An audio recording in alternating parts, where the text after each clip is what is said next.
નમસ્કાર, અમારી news channel news for Kathiyawad ને લાઈક કરો, શેર કરો અને સબસ્ક્રાઇબ કરો. News for Kathiyawad. નમસ્કાર.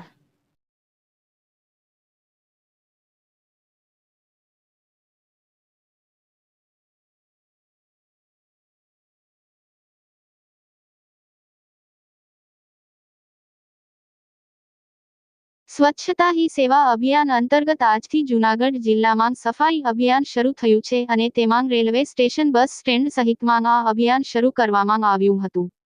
સ્વચ્છ ભારત સુંદર ભારત તથા સ્વચ્છતા હી સેવાની ભાવના સાથે આજથી સફાઈ ઝુંબેશમાં જૂનાગઢ અને કેશોદમાં શરૂ કરવામાં આવી હતી અને એસટી રેલવે સ્ટેશન સહિતની જાહેર ક્ષેત્રના વિસ્તારમાં આજે સફાઈ અભિયાનની શરૂઆત કરવામાં આવી હતી. તેમાં જૂનાગઢ ધારાસભ્ય, મહાનગરપાલિકા અધિકારીઓ તેમજ શહેરના રાજકીય સામાજિક લોકો ઉપસ્થિત રહ્યા હતા અને આ સફાઈ અભિયાન શરૂ કરવામાં આવ્યું હતું અને આજથી પૂરા જિલ્લામાં સફાઈ ઝુંબેશની શરૂઆત કરવામાં આવી છે અને તે આગામી 31 ઓક્ટોબર સુધી ચાલુ રહેશે.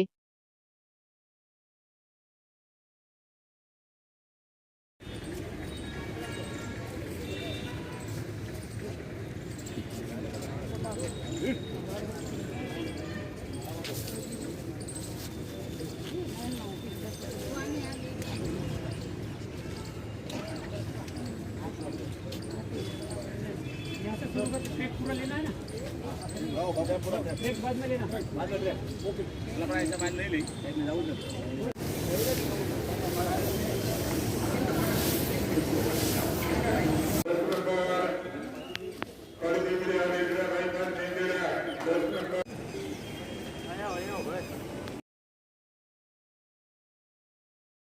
કલાકે રેલવે સ્ટેશન ખાતે રેલવે કર્મચારીઓ, એમનો સ્ટાફ, મહાનગરપાલિકાનો સ્ટાફ, માન્ય ધારાસભ્યશ્રી તેમજ શહેરના અન્ય પદાધિકારીશ્રીઓ અને લોકો દ્વારા એક સફાઈ ઝુંબેશ હાથ ધરવામાં આવેલ છે. લોકો દ્વારા પ્લાસ્ટિકનો ઓછો ઉપયોગ થાય એ માટે પણ એક આઈસી એક્ટિવિટી કરવામાં આવેલ છે. તેમજ મોટા પ્રમાણમાં મશીનરી અને માણસોનો ઉપયોગ કરી રેલવે ટ્રેકની સફાઈ હાથ ધરવામાં આવી છે. બસ સ્ટેશન ખાતે પણ સફાઈ હાથ ધરવામાં આવેલ છે.